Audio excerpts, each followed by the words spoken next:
They say dogs are man's best friend. Are they woman's best friend too? Absolutely. They are. As long as you find a great location for your animal. Because if you don't, especially for your dog, he ain't going to be your best friend and you ain't going to be his.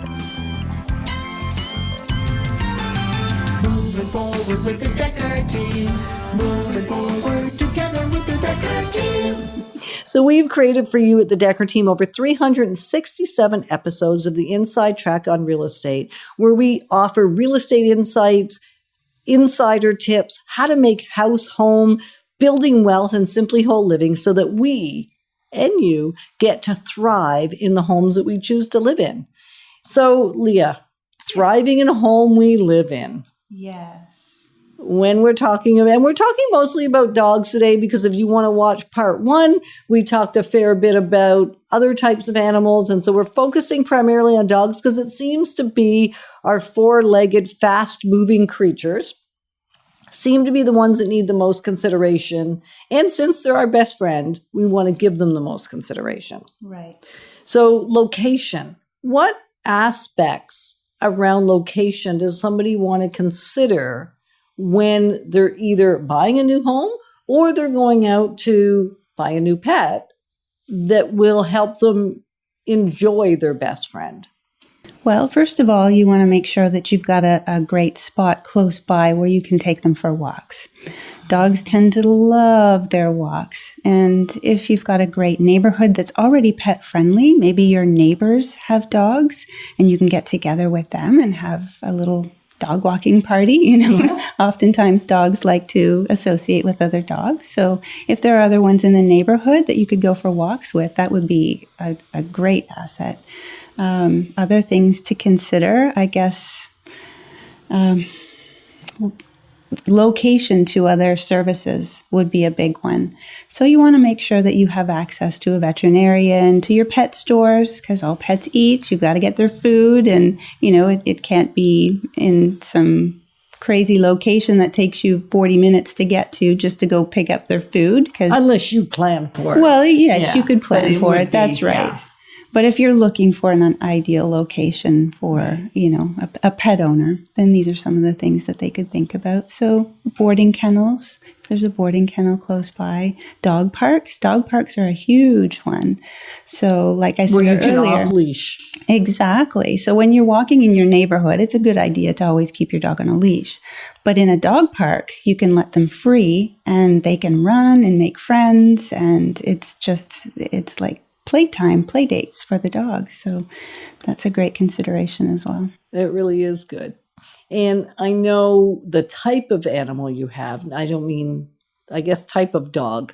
Because if you picture right now, if I say to you dog, chances are each of you that is hearing this or watching this is picturing a very different dog. Yes. Right? I might be thinking Samoyed, probably am, because that's the kind of dogs we had for so many years. What kind of dog are you thinking? I'm thinking French Bulldog. Because those are your favorite kind of dogs. That's what I've had for years. Yeah. Right. And if you are a Chow owner, that's probably what you're thinking. And if you've loved Great Danes, probably that's what you're thinking. Or maybe you're a Chihuahua lover. Or maybe it's a poodle. Or maybe it's some exotic other type of dog. Whatever you're picturing, each of them actually has very unique needs. They do. And when you mentioned Chihuahuas, yes, I thought of barking. So if you have a barking dog, you have to take things into consideration as well. If you're located right next to some sort of walking path or bike path that has a lot of traffic, a lot of people traffic, not car traffic, then that may cause your dog to be barking constantly. If they bark every time they see someone go by, then maybe you don't want to be located right next to a place that has a lot of people that are going to cause him to bark. Right. And then there is that whole barking color thing that can give them shocks. And I know you would not be an advocate. I got it. I knew before I said it. So thinking about the kind of person you are is really what came up for me there, is just thinking about what lengths would you go to have a location that maybe isn't as conducive to your pet?